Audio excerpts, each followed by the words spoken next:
अथ श्री गणपति अथर्वशीर्षाम्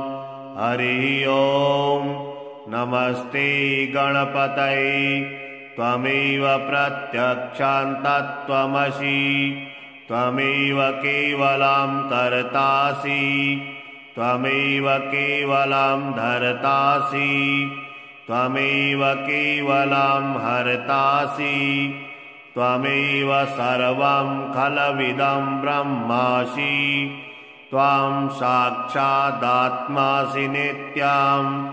ऋतं वच्मि सत्यं वच्मि, अवत्वं माम् अवक्तारम् अवश्रोतारम् अवदातारम् अवधातारम् अवानुजानमवशिष्याम् औपश्चात्तात् औपुरस्तात् अवोत्तरात्तात् अवदक्षिणात्तात् अवचोर्ध्वात्तात् अवाधरात्तात्। सर्वतो मां पाहि पाहि समन्तात्। त्वं वाङ्मयस्त्वं चिन्मयः, त्वमानन्दमयस्त्वं ब्रह्ममयः, त्वं सच्चिदानन्दाद्वितीयोऽसि, त्वं प्रत्यक्षं ब्रह्मासि, त्वं ज्ञानमयो विज्ञानमयोऽसि। सर्वं जगदिदं तत्तो जायते, सर्वं जगदिदं त्वत्तिष्ठति, सर्वं जगदिदं त्वयैलयमिष्यति, सर्वं जगदिदं त्वयि प्रत्येति। त्वं भूमिरापो नलो नीलो नभः, त्वं चत्वारि वाक्पदानि, त्वं गुणत्रयातीतः, त्वं वस्थात्रयातीतः, त्वं देहत्रयातीतः,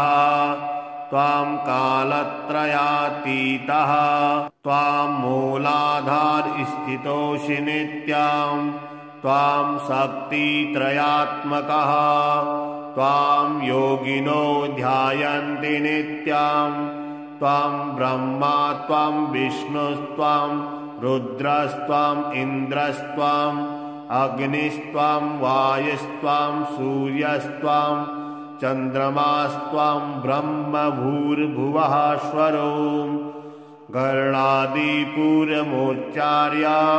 वर्णादिं तदनन्तरम् अनुस्वारः परतरः अर्धेन्दुलसितं तारेण ऋद्धम्। एतत्तौ मनुस्वरूपं गकारः पूर्वरूपम्, अकारो मध्यमरूपम्, अनुस्वारश्चान्तरूपम्, बिन्दरुत्तररूपम्, नादः सन्धानम्, संहिता सन्धिः। सहसा गणेशविद्या गणकऋषिः, निःसृत गायत्री छन्दः, गणपतिर्देवता। ॐ गङ्गणपतये नमः। एकदन्ताय विद्महे वक्रतुण्डाय धीमहि, तन्नो दन्तिः प्रचोदयात्। एकदन्तं चतुर्हस्तं पाशमङ्कुशधारिणम्, अभयं च वरदं हस्ते बिभ्राणामूषकध्वजम्। रक्तं लम्बोदरं शूर्पा कर्णकं रक्तवाससं, रक्तगन्धानुलिप्ताङ्गं रक्तपुष्पैः सुपूजितं। भक्तानुकम्पिनं देवं जगत्कारणमच्युतम्। आविर्भूतं च सृष्ट्यादौ प्रकृतेः पुरुषात् परम्। एवं ध्यायति यो नित्यं स योगी योगिनां वरः। नमो व्रातपतये नमो गणपतये नमः प्रमथपतये नमस्तेऽस्तु लम्बोदराय एकदन्ताय विघ्नविनाशिने शिवसुताय श्रीवरदमूर्तये नमो नमः। एतत् अथर्वशीर्षं योधीते स ब्रह्म भूयाय कल्पते स सर्वतः सुखमेधते स सर्वविघ्नैर्न बाध्यते स पञ्चमहापापात् प्रमुच्यते सायमधियानो दिवसकृतं पापं नास्यति प्रातर्धियानो रात्रिकृतं पापं नास्यति सायं प्रातः प्रयुञ्जानो अपापो भवति सर्वत्राधियानो अपिघ्नो भवति धर्मार्थकाममोक्षं च विन्दति। इदम् अथर्वशीर्षमशिष्याय न देयम् यो यदि मोहाद्दास्यति स पापीयान् भवति सहस्रावर्तनात् यं यं कामधीते तं तमनेन साधयेत् अनेन गणपतिं विषिञ्चति शवाग्मी भवति चतुर्थ्यामनश्नं जपति स विद्यावान् भवति स यशोवान् भवति इत्यथर्ववाक्यम्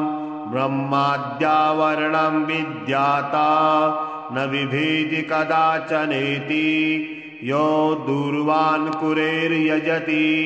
स वैश्रवणोपमो भवति यो लाजिर्यजति स यशोवान् भवति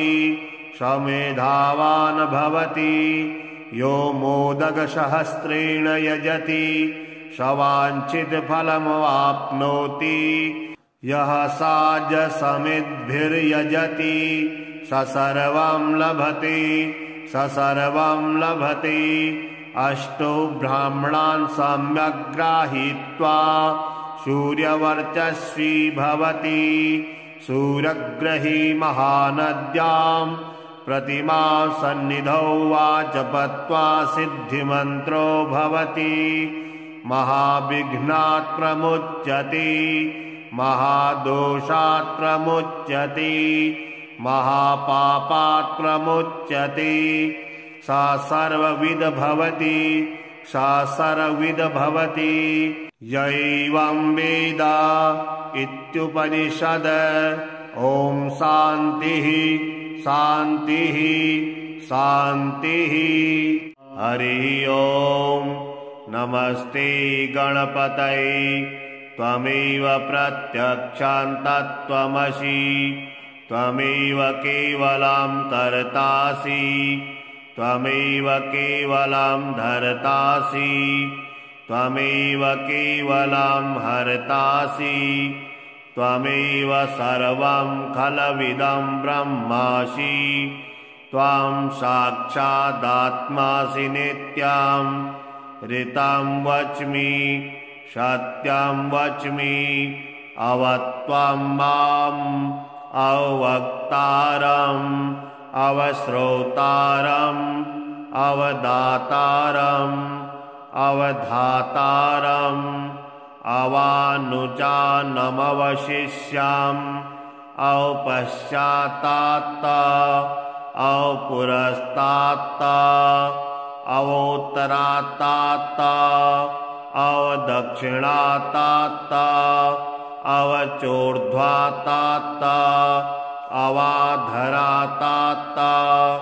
सर्वतो मां पाहि पाहि समन्तात् त्वं वाङ्मयस्त्वं चिन्मयः त्वमानन्दमयस्त्वं ब्रह्ममयः त्वं सच्चिदानन्दाद्वितीयोऽसि त्वं प्रत्यक्षं ब्रह्मासि त्वं ज्ञानमयो विज्ञानमयोऽसि सर्वं जगदिदं तत्तो जायते सर्वं जगदिदं त्वत्तिष्ठति सर्वं जगदिदं तैलैमेष्यति सर्वां जगदिदं तयि प्रत्येति त्वां भूमिरापो नलो नीलो नभः त्वां चत्वारि वाक्पदानि त्वां गुणत्रयातीतः त्वां वस्थात्रयातीतः त्वां देहत्रयातीतः त्वां कालत्रयातीतः त्वां मूलाधारस्थितोऽसि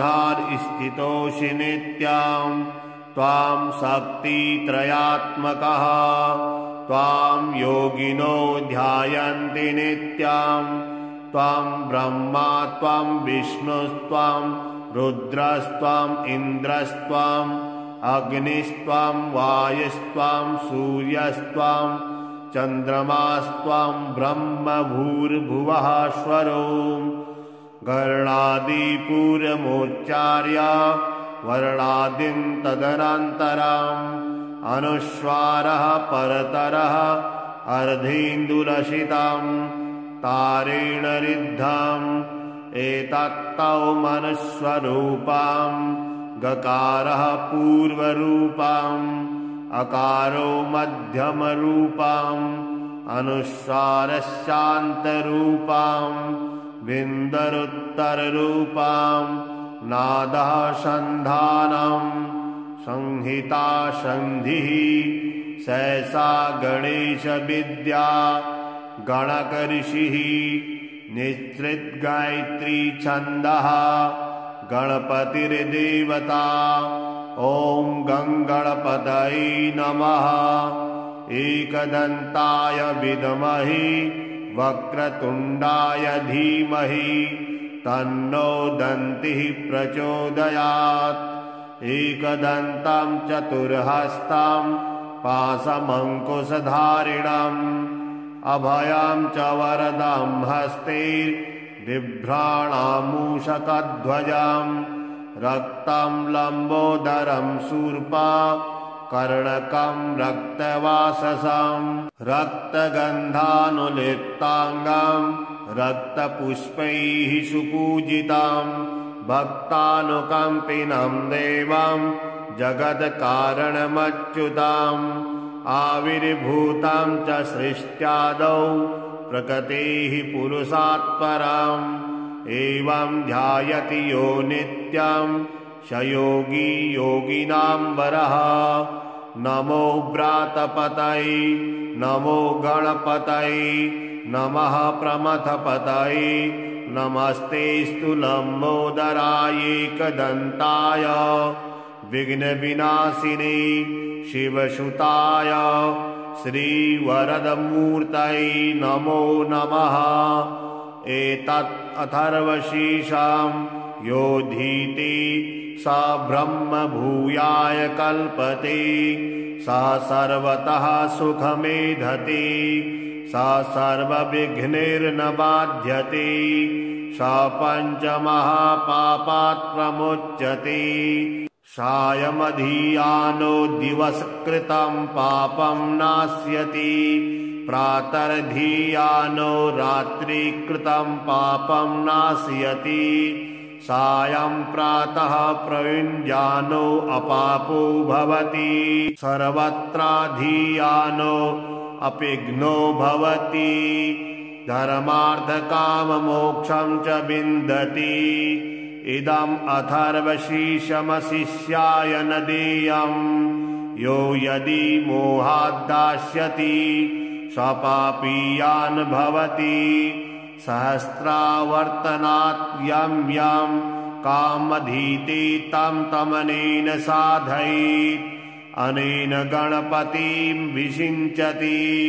शवाग्मी भवति चतुर्थ्यामनश्नन् जपति स विद्यावान् भवति स यशोवान् भवति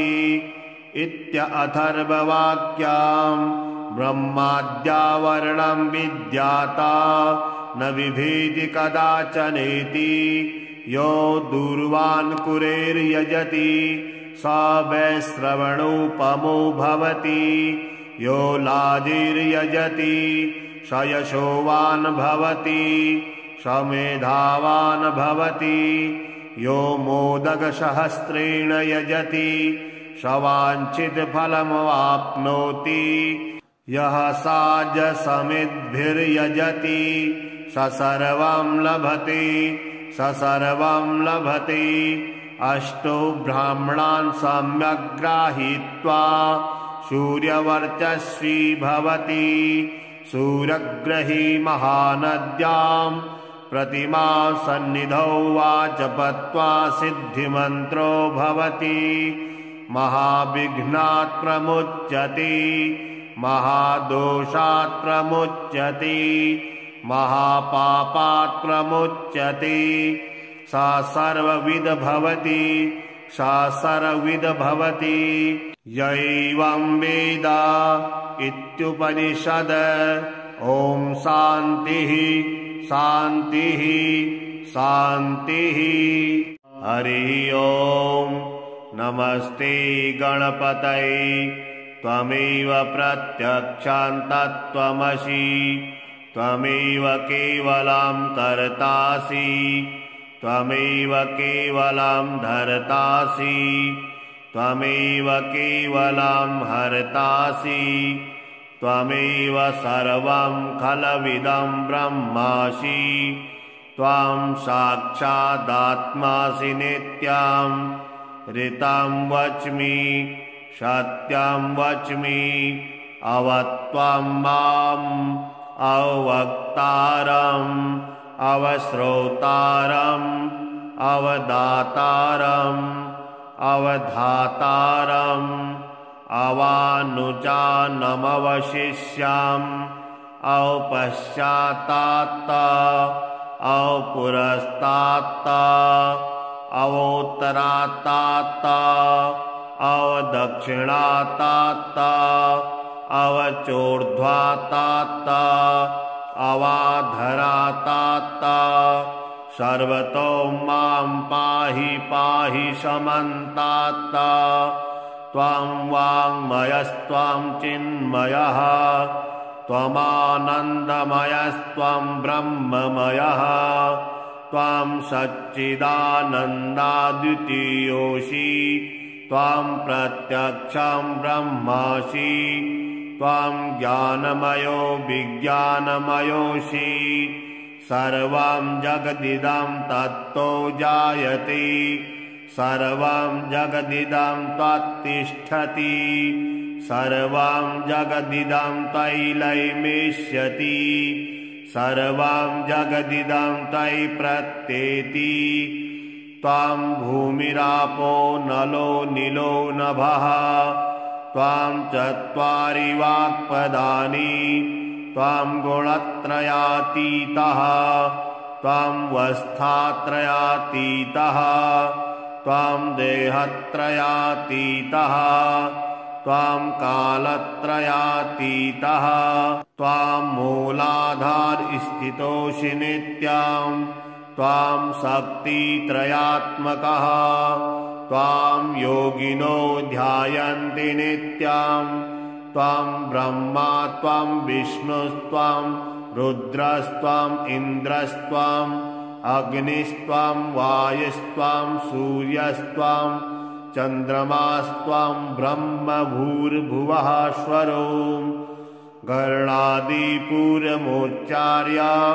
वर्णादिं तदनन्तरम् अनुस्वारः परतरः अर्धेन्दुलसितं तारेण ऋद्धम् एतत्तौ मनुस्वरूपं गकारः पूर्वरूपम् अकारो मध्यमरूपम् अनुस्वारस्यान्तरूपम् बिन्दरुत्तररूपम् नादः सन्धानम्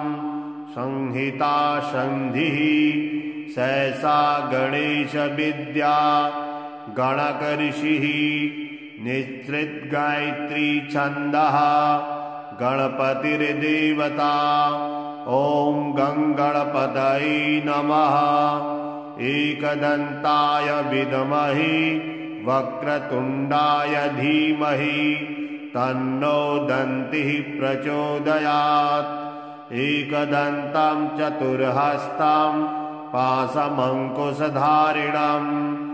अभयं च वरदं हस्ते बिभ्राणामूषकध्वजम् रक्तं लम्बोदरं शूर्पा कर्णकं रक्तवाससं रक्तगन्धानुलिप्ताङ्गं रक्तपुष्पैः सुपूजितं भक्तानुकम्पिनं देवं जगत्कारणमच्युतम् आविर्भूतं च सृष्ट्यादौ प्रकृतेः पुरुषात् परम् एवं ध्यायति यो नित्यं स योगी योगिनां वरः नमो व्रातपतये नमो गणपतये नमः प्रमथपतये नमस्तेऽस्तु लम्बोदराय एकदन्ताय विघ्नविनाशिने शिवसुताय श्रीवरदमूर्तये नमो नमः एतत् अथर्वशीर्षं योधीति स ब्रह्म भूयाय कल्पते स सर्वतः सुखमेधते स सर्वविघ्नैर्न बाध्यते स पञ्चमहापापात् प्रमुच्यते सायमधियानो दिवसकृतं पापं नाश्यति प्रातर्धियानो रात्रिकृतं पापं नाशयति सायं प्रातः प्रयुञ्जानो अपापो भवति सर्वत्राधियानो अपिघ्नो भवति धर्मार्थकाममोक्षं च विन्दति इदम् अथर्वशीर्षमशिष्याय न देयम् यो यदि मोहाद्दास्यति स पापीयान् भवति सहस्रावर्तनात् यं यं कामधीते तं तमनेन साधयेत् अनेन गणपतिं विषिञ्चति शवाग्मी भवति चतुर्थ्यामनश्नन् जपति स विद्यावान् भवति स यशोवान् भवति इत्यथर्ववाक्यम् ब्रह्माद्यावरणं विद्याता न विभेति कदाचनेति यो दूर्वान् कुरेर्यजति स वैश्रवणोपमो भवति यो लाजिर्यजति स यशोवान् भवति स मेधावान् भवति यो मोदकसहस्रेण यजति स वाञ्छितफलमवाप्नोति यः साजसमिद्भिर्यजति स सर्वं लभते स सर्वं लभते अष्टो ब्राह्मणान् सम्यक् गृहीत्वा सूर्यवर्चस्वी भवति सूर्यग्रही महानद्यां प्रतिमा सन्निधौ वा जपत्वा सिद्धिमन्त्रो भवति महाविघ्नात् प्रमुच्यते महादोषात् प्रमुच्यते महापापात् प्रमुच्यते सा सर्वविद भवति सा सर्वविद भवति यैवं वेद इत्युपनिषद ॐ शान्तिः शान्तिः शान्तिः हरि ओम् नमस्ते गणपतये त्वमेव प्रत्यक्षं तत्त्वमसि त्वमेव केवलं कर्तासि त्वमेव केवलं धर्तासि त्वमेव केवलं हर्तासि त्वमेव सर्वं खलविदं ब्रह्मासि त्वां साक्षादात्मासि नित्यं ऋतं वच्मि सत्यं वच्मि अवत्वं माम् अवक्तारम् अवश्रोतारम् अवदातारम् अवधातारम् अवानुजानमवशिष्याम् औपश्चात्तात् औपुरस्तात् अवोत्तरात्तात् अवदक्षिणातात्त अवचोर्ध्वातात्त अवाधरातात्त सर्वतो मां पाहि पाहि समन्तात्त त्वां वाङ्मयस्त्वां चिन्मयः त्वमानन्दमयस्त्वं ब्रह्ममयः त्वां सच्चिदानन्दाद्वितीयोऽसि त्वां प्रत्यक्षं ब्रह्मासि त्वां ज्ञानमयो विज्ञानमयोऽसि सर्वं जगदिदं तत्तो जायते सर्वं जगदिदं त्वत्तिष्ठति सर्वं जगदिदं तैलैमेष्यति सर्वं जगदिदं तै प्रत्येति त्वां भूमिरापो नलो नीलो नभः त्वां चत्वारि वाक्पदानि त्वां गुणत्रयातीतः त्वां वस्थात्रयातीतः त्वां देहत्रयातीतः त्वां कालत्रयातीतः त्वां मूलाधारस्थितोऽसि नित्यं त्वां शक्तित्रयात्मकः त्वां योगिनो ध्यायन्ति नित्यं त्वां ब्रह्मा त्वां विष्णुस्त्वां रुद्रस्त्वाम् इन्द्रस्त्वाम् अग्निस्त्वां वायुस्त्वां सूर्यस्त्वां चन्द्रमास्त्वां ब्रह्म भूर्भुवः स्वरो गर्णादिपूर्वमुच्चार्य वर्णादिं तदनन्तरम् अनुस्वारः परतरः अर्धेन्दुलसितं तारेण रिद्धम् एतत्तौ मनुस्वरूपं गकारः पूर्वरूपम् अकारो मध्यमरूपम् अनुस्वारस्यान्तरूपम् विन्दरुत्तररूपम् नादः सन्धानम् संहिता सन्धिः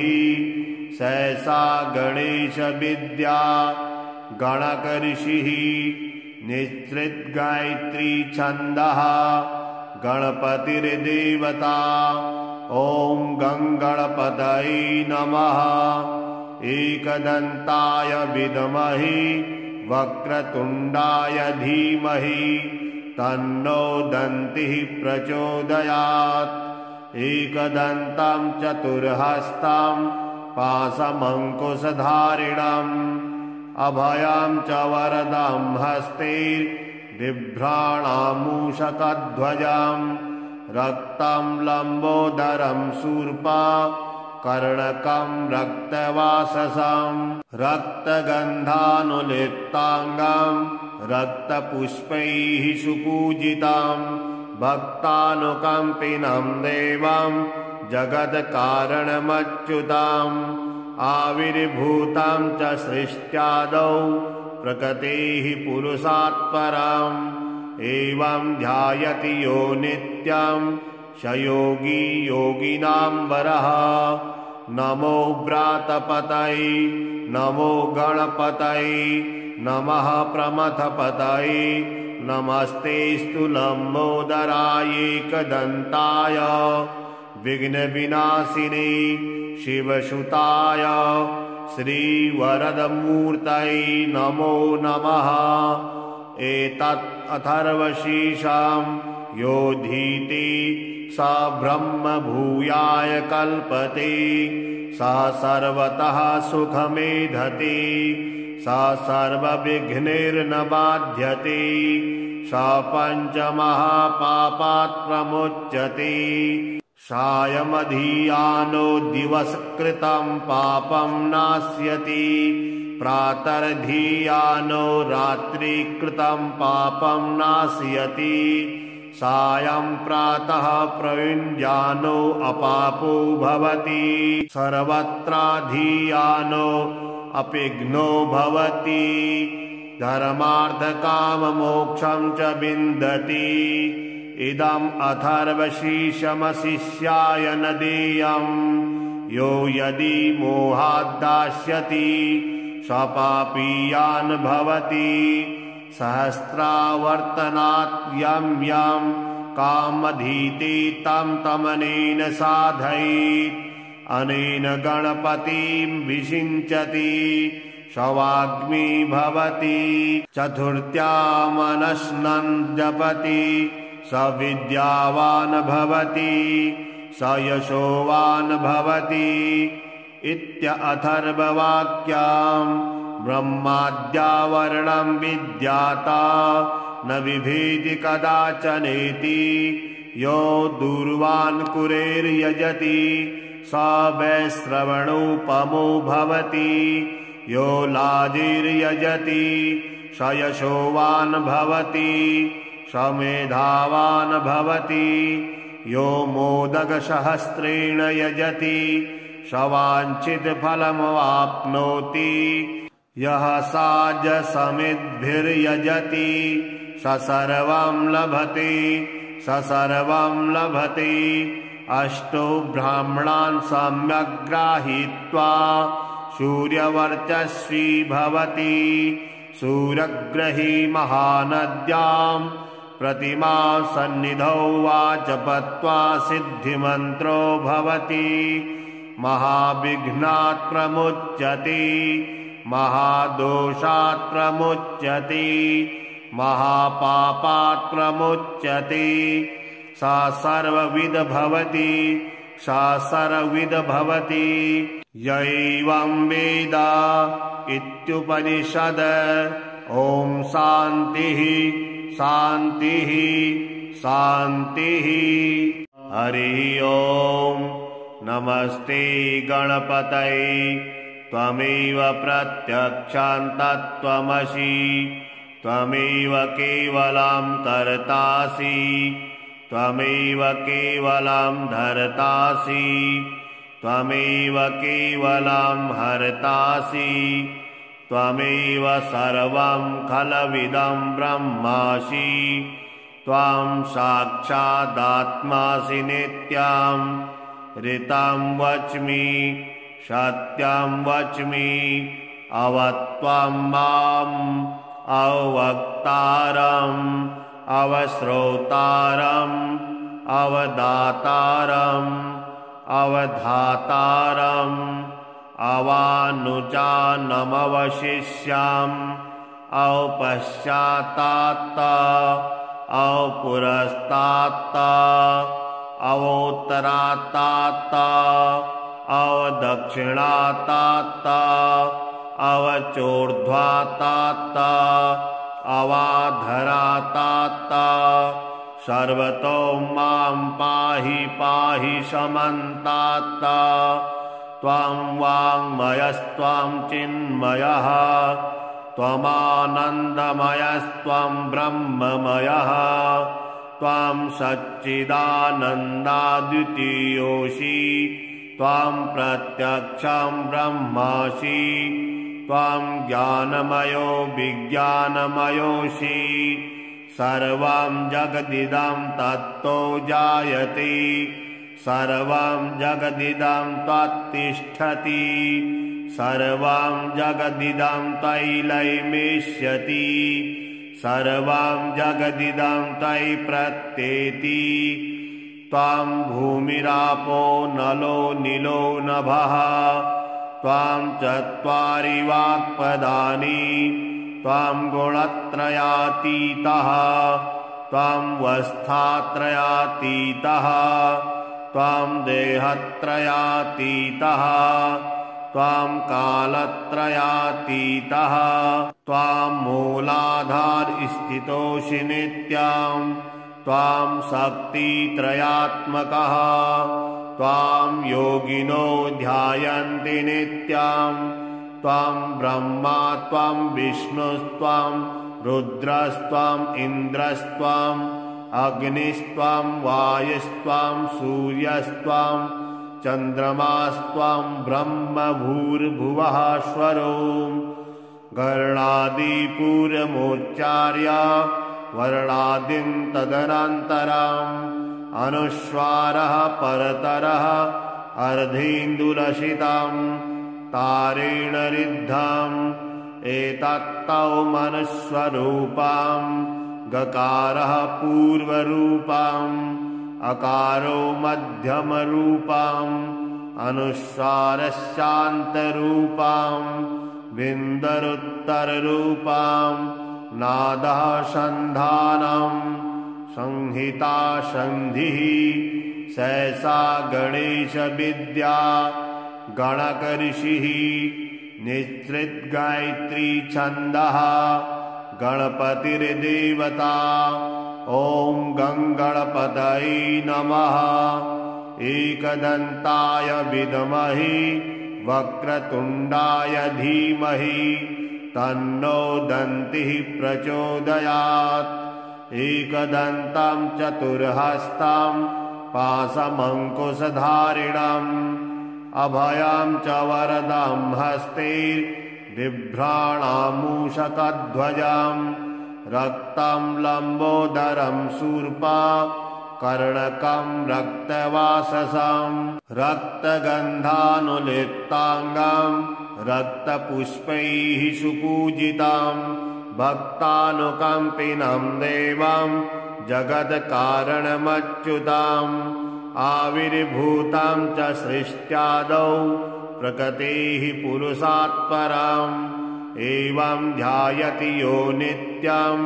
स योगी योगिनां वरः नमो व्रातपतये नमो गणपतये नमः प्रमथपतये नमस्तेऽस्तु लम्बोदराय एकदन्ताय विघ्नविनाशिने शिवसुताय श्रीवरदमूर्तये नमो नमः एतत् अथर्वशीर्षं योधीते स ब्रह्म भूयाय कल्पते स सर्वतः सुखमेधते स सर्वविघ्नैर्न बाध्यते स पञ्चमहापापात् प्रमुच्यते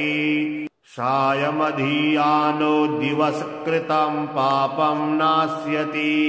प्रातर्धियानो रात्रिकृतं पापं नाशयति सायं प्रातः प्रयुञ्जानो अपापो भवति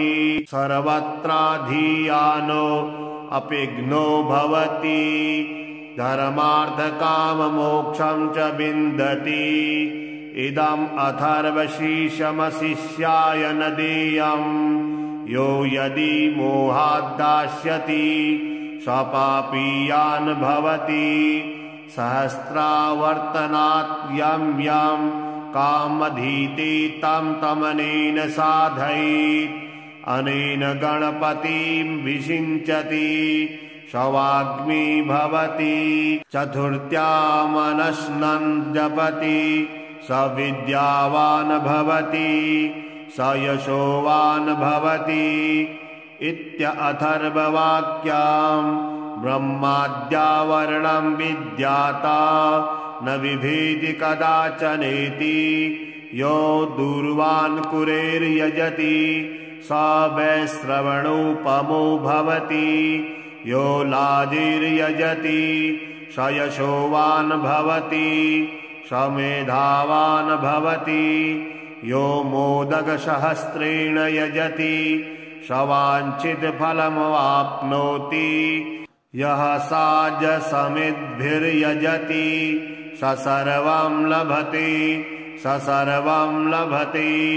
अष्टो ब्राह्मणान् सम्यक् गृहीत्वा सूर्यवर्चस्वी भवति सूर्यग्रही महानद्यां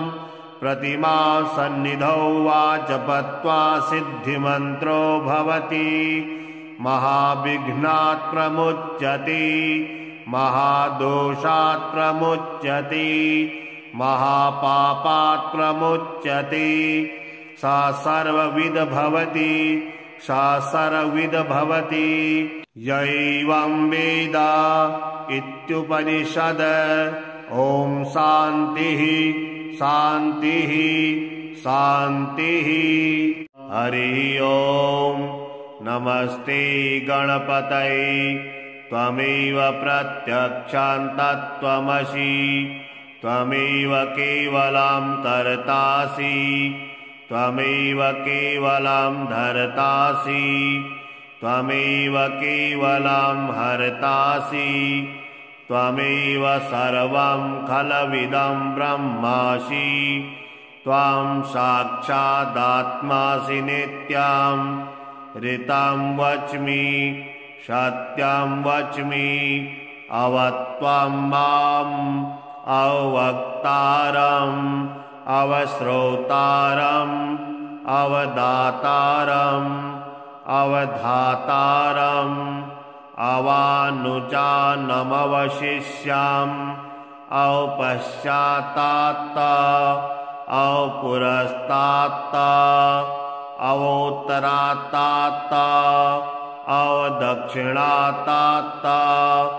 अवचोर्ध्वात्तात् अवाधरात्तात्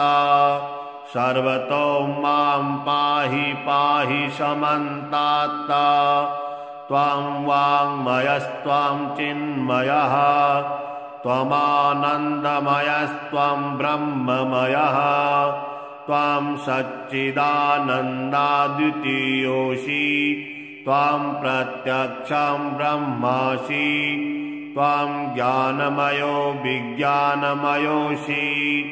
सर्वं जगदिदं तत्तो जायते सर्वं जगदिदं त्वत्तिष्ठति सर्वं जगदिदं त्वयैलयमिष्यति सर्वं जगदिदं त्वयि प्रत्येति त्वं भूमिरापो नलो नीलो नभः त्वं चत्वारि वाक्पदानि त्वं गुणत्रयातीतः त्वं वस्थात्रयातीतः त्वं देहत्रयातीतः त्वं कालत्रयातीतः त्वं मूलाधारस्थितोऽसि नित्यं त्वं शक्तित्रयात्मकः त्वं योगिनो ध्यायन्ति नित्यं त्वं ब्रह्मा त्वं विष्णुस्त्वं रुद्रस्त्वं इन्द्रस्त्वं अग्निस्त्वं वायुस्त्वं सूर्यस्त्वं चन्द्रमास्त्वं ब्रह्म भूर्भुवः स्वरो गणादिपूर्वमुच्चार्य वर्णादिं तदनन्तरम् अनुस्वारः परतरः अर्धेन्दुलसितं तारेण ऋद्धम् एतत्तौ मनुस्वरूपं गकारः पूर्वरूपम् अकारो मध्यमरूपम् अनुस्वारस्यान्तरूपम् बिन्दरुत्तररूपम् नादः सन्धानम् संहिता सन्धिः सहसा गणेश विद्या गणक ऋषिः निःसृत गायत्री छन्दः गणपतिर्देवता ॐ गङ्गणपतये नमः एकदन्ताय विद्महे वक्रतुण्डाय धीमहि तन्नो दन्तिः प्रचोदयात् एकदन्तं चतुर्हस्तं पाशमङ्कुशधारिणम् अभयं च वरदं हस्ते बिभ्राणामूषकध्वजं रक्तं लम्बोदरं शूर्पा कर्णकं रक्तवाससं रक्तगन्धानुलिप्ताङ्गं रक्तपुष्पैः सुपूजितं भक्तानुकम्पिनं देवं जगत्कारणमच्युतम् आविर्भूतं च सृष्ट्यादौ प्रकृतेः पुरुषात् परम् एवं ध्यायति यो नित्यं स योगी योगिनां वरः नमो व्रातपतये नमो गणपतये नमः प्रमथपतये नमस्तेऽस्तु लम्बोदराय एकदन्ताय विघ्नविनाशिने शिवसुताय श्रीवरदमूर्तये नमो नमः एतत् अथर्वशीर्षं योधीति स ब्रह्म भूयाय कल्पते स सर्वतः सुखमेधते स सर्वविघ्नैर्न बाध्यते स पञ्चमहापापात् प्रमुच्यते सायमधियानो दिवसकृतं पापं नास्यति प्रातर्धियानो रात्रिकृतं पापं नास्यति सायं प्रातः प्रयुञ्जानो अपापो भवति सर्वत्राधियानो अपिघ्नो भवति धर्मार्थकाममोक्षं च विन्दति इदम् अथर्वशीर्षमशिष्याय न देयम् यो यदि मोहाद्दास्यति स पापीयान् भवति सहस्रावर्तनात् यं यं कामधीते तं तमनेन साधयेत् अनेन गणपतिं विषिञ्चति शवाग्मी भवति चतुर्थ्यामनश्नन् जपति स विद्यावान् भवति स यशोवान् भवति इत्यथर्ववाक्याम् ब्रह्माद्यावरणं विद्याता न विभेति कदाचनेति यो दूर्वान् कुरेर्यजति स वैश्रवणोपमो भवति यो लाजिर्यजति स यशोवान् भवति स मेधावान् भवति यो मोदकसहस्रेण यजति स वाञ्छितफलमवाप्नोति यः साजसमिद्भिर्यजति स सर्वं लभते स सर्वं लभते अष्टो ब्राह्मणान् सम्यक् गृहीत्वा सूर्यवर्चस्वी भवति सूर्यग्रही महानद्यां प्रतिमा सन्निधौ वा जपत्वा सिद्धिमन्त्रो भवति महाविघ्नात् प्रमुच्यते महादोषात् प्रमुच्यते महापापात् प्रमुच्यते सा सर्वविद भवति सा सर्वविद भवति यैवं वेद इत्युपनिषद ॐ शान्तिः शान्तिः शान्तिः हरि ओम् नमस्ते गणपतये त्वमेव प्रत्यक्षां तत्त्वमसि त्वमेव केवलं कर्तासि त्वमेव केवलं धर्तासि त्वमेव केवलं हर्तासि त्वमेव सर्वं खलविदं ब्रह्मासि त्वां साक्षादात्मासि नित्यं ऋतं वच्मि सत्यं वच्मि अवत्वं माम् अवक्तारम् अवश्रोतारम्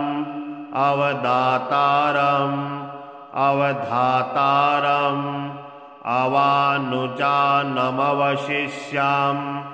औपश्चात्तात् औपुरस्तात् अवोत्तरात्तात् अवदक्षिणात्तात् अवचोर्ध्वात्तात् अवाधरात्तात्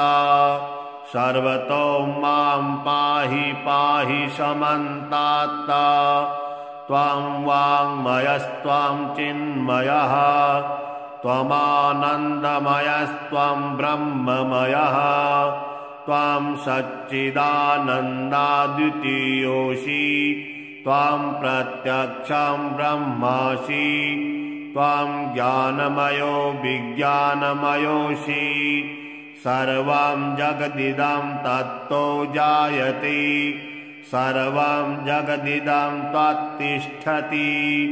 सर्वं जगदिदं तैलैमेष्यति सर्वं जगदिदं तै प्रत्येति त्वं भूमिरापो नलो नीलो नभः त्वं चत्वारि वाक्पदानि त्वं गुणत्रयातीतः त्वां वस्थात्रयातीतः त्वां देहत्रयातीतः त्वां कालत्रयातीतः त्वां मूलाधारस्थितोऽसि नित्यां त्वां शक्तित्रयात्मकः त्वां योगिनो ध्यायन्ति नित्यां त्वां ब्रह्मा त्वां विष्णुस्त्वां रुद्रस्त्वाम् इन्द्रस्त्वाम् अग्निस्त्वां वायुस्त्वां सूर्यस्त्वां चन्द्रमास्त्वां ब्रह्म भूर्भुवः स्वरो गर्णादिपूर्वमुच्चार्य वर्णादिं तदनन्तरम् अनुस्वारः परतरः अर्धेन्दुलसितं तारेण रिद्धम् एतत्तौ मनुस्वरूपं गकारः पूर्वरूपम् अकारो मध्यमरूपम् अनुस्वारश्चान्तरूपम् विन्दरुत्तररूपम् नादः सन्धानम् संहिता सन्धिः सहसा गणेशविद्या गणकऋषिः निश्चित गायत्री छन्दः गणपतिर्देवता ॐ गङ्गणपतये नमः एकदन्ताय विद्महे वक्रतुण्डाय धीमहि तन्नो दन्तिः प्रचोदयात् एकदन्तं चतुर्हस्तं पाशमङ्कुशधारिणम् अभयं च वरदं हस्ते बिभ्राणामूषकध्वजं रक्तं लम्बोदरं शूर्पा कर्णकं रक्तवाससं रक्तगन्धानुलिप्ताङ्गं रक्तपुष्पैः सुपूजितं भक्तानुकम्पिनं देवं जगत्कारणमच्युतम् आविर्भूतं च सृष्ट्यादौ प्रकृतेः पुरुषात् परम् एवं ध्यायति यो नित्यं स योगी योगिनां वरः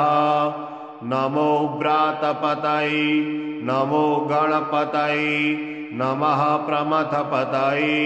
नमस्तेऽस्तु लम्बोदराय एकदन्ताय विघ्नविनाशिने शिवसुताय श्रीवरदमूर्तये नमो नमः एतत् अथर्वशीर्षं योधीति स ब्रह्म भूयाय कल्पते स सर्वतः सुखमेधते स सर्वविघ्नैर्न बाध्यते स पञ्चमहापापात् प्रमुच्यते सायमधियानो दिवसकृतं पापं नाश्यति प्रातर्धियानो रात्रिकृतं पापं नाशयति सायं प्रातः प्रयुञ्जानो अपापो भवति सर्वत्राधियानो अपिघ्नो भवति धर्मार्थकाममोक्षं च विन्दति इदम् अथर्वशीर्षमशिष्याय न देयम् यो यदि मोहाद्दास्यति स पापीयान् भवति सहस्रावर्तनात् यं यं कामधीते तं तमनेन साधयेत् अनेन गणपतिं विषिञ्चति सवाग्मी भवति चतुर्थ्यामनश्नं जपति स विद्यावान् भवति स यशोवान् भवति इत्यथर्ववाक्यं ब्रह्माद्यावर्णं विद्याता न विभेति कदाचनेति यो दूर्वान् कुरेर्यजति स वैश्रवणोपमो भवति यो लाजिर्यजति स यशोवान् भवति स मेधावान् भवति यो मोदकसहस्रेण यजति स वाञ्छितफलमवाप्नोति यः साजसमिद्भिर्यजति स सर्वं लभते स सर्वं लभते अष्टो ब्राह्मणान् सम्यक् गृहीत्वा सूर्यवर्चस्वी भवति। सूर्यग्रही महानद्यां प्रतिमा सन्निधौ वा जपत्वा सिद्धिमन्त्रो भवति। महाविघ्नात् प्रमुच्यते, महादोषात् प्रमुच्यते, महापापात् प्रमुच्यते। सा सर्वविद भवति, सा सर्वविद भवति। य एवं वेद इत्युपनिषद। ॐ शान्तिः शान्तिः शान्तिः।